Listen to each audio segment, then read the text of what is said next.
I do kind of, I drive myself a little bit crazy with this, like trying to go back and, second guess. And I don't know, it's a lot. I know that,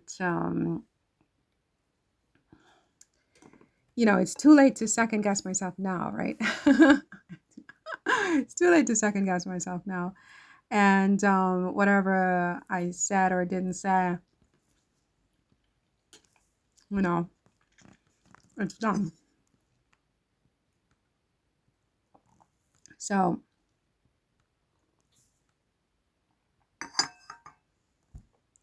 I've got to just put this away.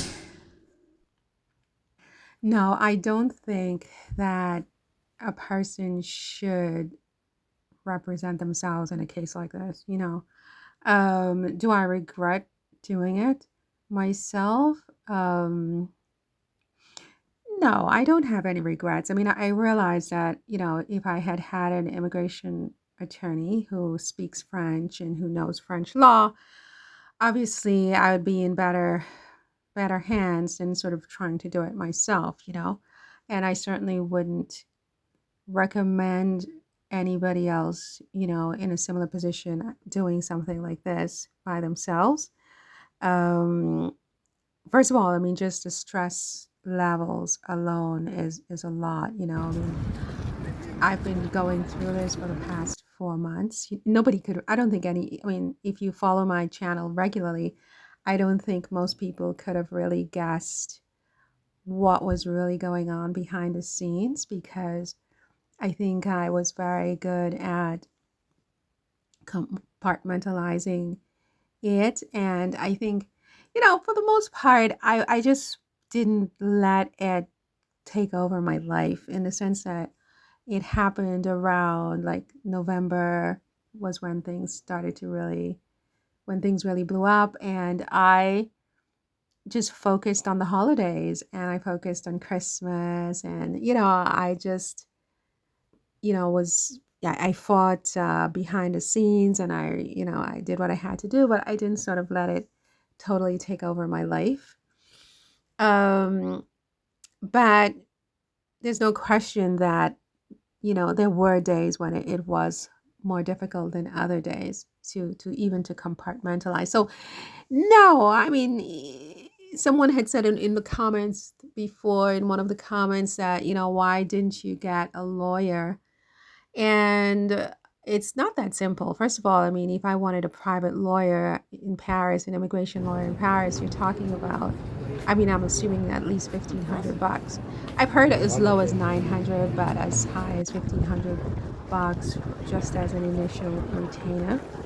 And I don't have that kind of money. So there was that.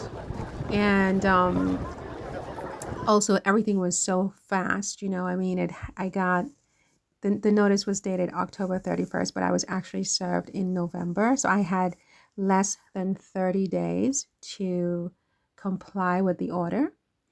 And, at first I was really thrown for a loop. So I lost maybe 2 weeks of time, because I was just like so completely shocked by this, as you can well imagine. And I was busy crying, and, so on and so forth. And I even tried to move. Like I packed like a box of stuff, and I took it to the post office, and then they told me the price of that one little box. And I was just like, oh my God, I can't do it this way. I just, there's no possible way. So, that took up about 2 weeks in November. So by the time I decided, you know what, I need to fight this, it was already mid-November, and I had about 2 weeks left before I had to comply with the prefecture's leave the country order. So there was really not enough time to even search for a lawyer, even if I did have the money to do it. And so there was that. And then there was a third reason, and that was that perhaps I felt like I wanted to try to do it myself. I wanted to take them on myself and to defend myself, because once I decided that I wanted to fight, I really felt like this wasn't right. This is what they're doing to me just isn't right, and I shouldn't just accept it. Even if I lose the case, I felt on principle that I had to stand up for Marion. I had to stand up for this young woman, old woman, whatever you want to call me, who spent 13 years of her life in this country, and who had done nothing wrong, even though she was experiencing some difficulties financially. I felt like she just deserved better than what they were doing, and so I wanted to take them on myself. But I mean, I definitely wouldn't recommend it. I think the fact that, I have a little bit of a legal education behind me. So there is that. And so there's a kind of almost fearlessness where I don't know what it is, but once you're a lawyer, you're sort of always a lawyer, even though you're not actively practicing law, I think. And there's certain knee jerks, there's certain instincts that you have as a lawyer. And I just, that just kicked in, and I felt like, I could handle it on my own. But having done it, I would say that um, it's a lot of stress. It's a lot of stress. And because I'm not, I have a legal education in America, but I'm not a lawyer in France. I'm not a French lawyer. I don't know French law. I don't know French procedure and legal procedure. And I think that there's always the risk when you represent yourself that you're not going to see all the things you need to see because it's so close. It's kind of like a doctor who insists on operating on him or herself. Um, it's always better to have somebody else deal with certain things when you're going through certain crises in your life. And so, the person who left the comment about, why didn't I get a lawyer? I mean, your point is taken. And then now after the fact, the hearing is already done, so it's too late anyway.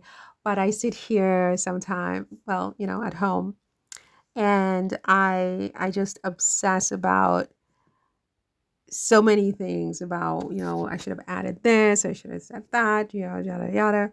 But I would imagine that even if a lawyer had handled the case, I think lawyers also, even though they're handling a case for a client, that they still have second thoughts about their work sometimes. Look, I don't know how will all play out and um, what the courts will decide. Um, you know what I'm saying? I just don't have any way of knowing. But I do feel like, under the circumstances, I did the best I could with defending myself, win or lose. Win or lose.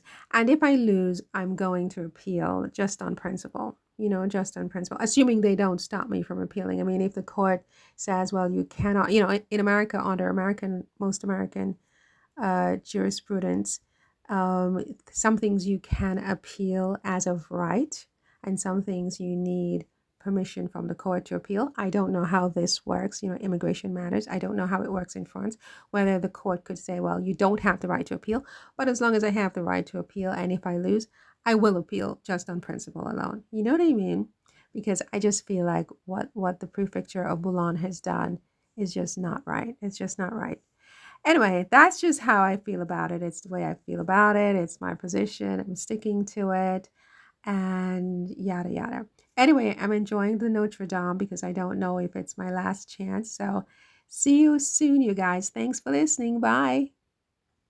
Par le présent request, je sollicite l'annulation de l'arrêté d'expulsion pris à mon encontre en raison de son caractère arbitraire, discriminatoire et contraire aux principes fondamentaux, aux droits en égard à mon résidence de longue durée en France et mes tâches familiales et mes contributions économiques et culturelles, cette décision porte une atteinte disproportionnée à mes droits. Elle menace également mon droit fondamental au respect de ma vie privée, tel que garanti par l'article 8 de la Convention européenne des droits de l'homme, en remettant en cause ma stabilité et mon ancrage dans la société française. Conformément aux règles de compétence juridictionnelle, le présent recours attribuera l'affaire au tribunal administratif de Cergy-Pontoise, territorialement compétent pour en connaître.